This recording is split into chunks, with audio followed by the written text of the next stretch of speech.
When Therapy Fails by Graycie, a story of searching, hoping, and hurting again. For 2 years, I lived in a kind of silence most people cannot imagine. Not the quiet of a calm morning or the peace after a long day, but the heavy, thick silence of isolation. A silence where words pile up in the heart with nowhere to go. A silence where even the sound of your own thoughts starts to ache. I tried. I searched endlessly for someone, anyone, who could help me shoulder the invisible burdens. Finding a therapist is not as easy as people think. It's not just about availability or credentials. It's about finding someone who can see you, not just the surface you, but the soul underneath. After a long, exhausting search, I thought I found her. A therapist who seemed to listen, who seemed to understand. That 1 hour a week became a lifeline. For someone living in isolation, being heard for just 60 minutes felt like sunlight after a long winter, apricity and a breath of fresh air. But then she quit. No warning, no gradual transition, just a message that she was moving on. I was left there, blinking at the cold finality of it, feeling the old sting of rejection surface all over again. I wasn't just a client on a schedule. I was a human being clinging to the thinnest thread of connection, and even that thread was cut. The pain of that moment was deeper than words. In the end, it wasn't just about losing therapy. It was about being disregarded.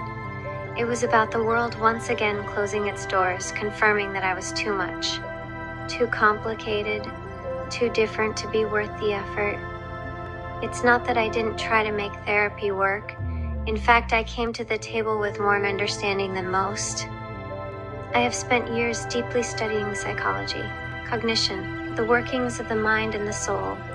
I know the mechanisms behind trauma, the ways our brains form pathways of pain, the delicate relationship between thought and emotion. I have read more studies than some professionals in the field, and I bring to every conversation an awareness that is sometimes intimidating, sometimes inconvenient. But there's another reason traditional therapy was always a difficult fit for me. I put theology into everything. For me, the mind cannot be separated from the soul. Healing, real healing, cannot happen without acknowledging the one who made the mind in the first place. Psychology without theology is, for me, like trying to treat the branches of a sick tree without touching the roots. Without the depth of spiritual truth, therapy feels hollow, an exercise in rearranging broken pieces without the hope of true repair. Maybe that's why it hurts so much. Therapy wasn't just about talking. It was about finally being seen, finally hoping that there could be healing not just for my mind, but for my heart and soul. And when she left, it felt like the world itself confirming that even in my most vulnerable search for help, I am too complex, too faith-bound, too different to be worthy of consistent care. Now I find myself back in that silence. Only this time the silence is louder, sharper. Not only because I miss being heard, but because now I know how fragile even that tiny bit of connection was. I know what it is to want to be heard, to want to heal, and to be told in the quietest, cruelest way that there's no space for me, not even if I could pay. In a world where healing is treated like a transaction, where therapy is a service you buy, where the soul is too often left at the door, what happens to those of us who believe healing must go deeper? What happens to those of us who cannot afford to be seen? I don't have the answers. I only have the silence. But in that silence, I still cling to something, not to a therapist, not to a human voice, but to Allah, the one who never disregards, never rejects, never walks away. Even when the world falls silent, he hears.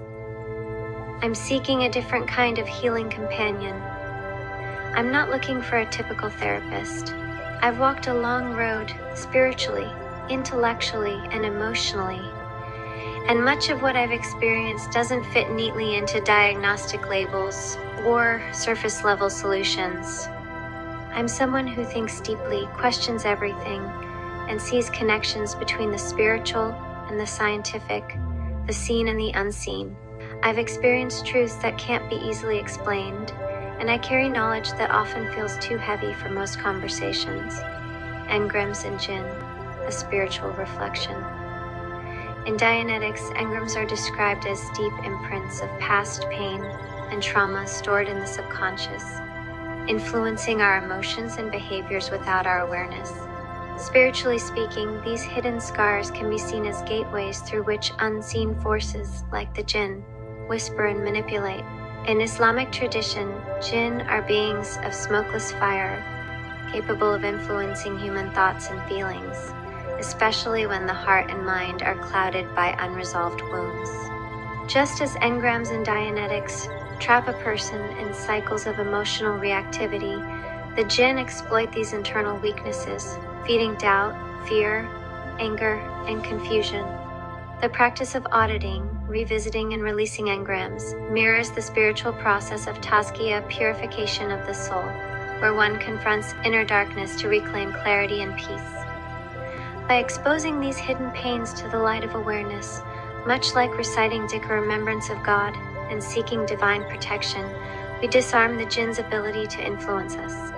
In both views, true freedom comes from deep internal cleansing, healing the unseen wounds that allow external forces to have sway over the soul.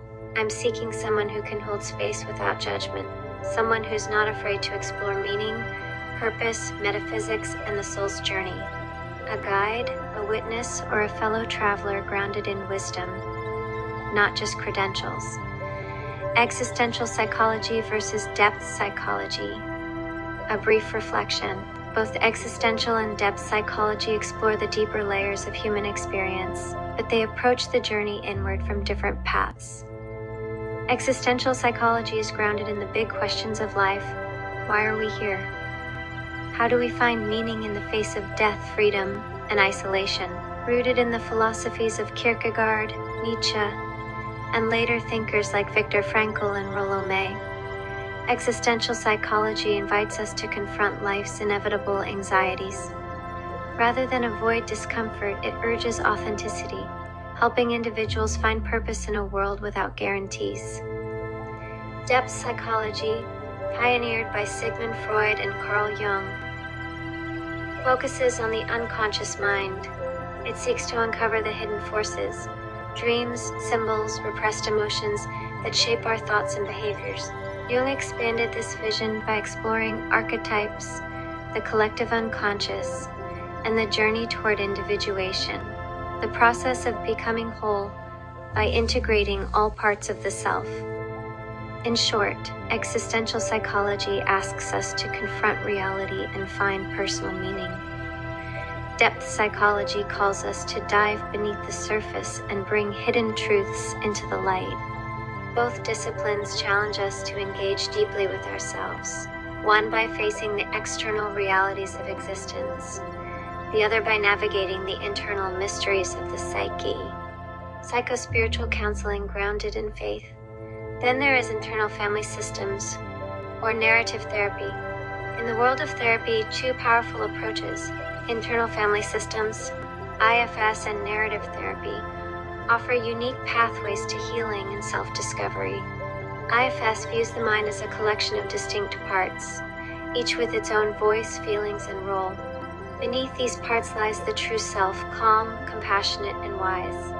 IFS helps us identify and gently work with our inner parts, even the ones that seem troublesome, recognizing that every part is trying to protect us in some way. By building a relationship with these parts, we move toward greater inner harmony and healing. Narrative therapy, on the other hand, centers on the stories we tell about ourselves. It teaches that we are not our problems. Problems are experiences we face. By externalizing these struggles and reshaping the narratives we live by, narrative therapy empowers us to reclaim our identity and rewrite our lives with strength, hope, and intention. Both therapies honor the complexity of human experience, one by exploring the internal landscape of our parts, the other by reauthoring the story of who we are. I need a philosophical companionship rooted in compassion and critical thought. I don't want to be fixed. I want to be understood. I don't need a prescription. I need perspective. I'm not broken. I'm becoming.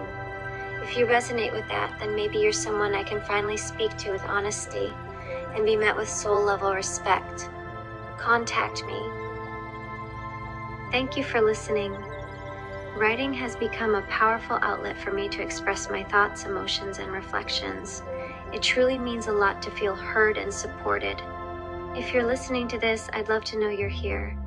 Leave a comment below and let me know what you have been contemplating on. References to any other philosophers, theologies, and ideas that could help myself and others grow the consciousness is highly appreciated. Please don't forget to like and subscribe. This channel is still very new, and every bit of support helps it grow and unlock new features to bring you even better content in the future. Assalamu alaikum. Peace and blessings be with you always. And remember, the only true religion is the religion of truth.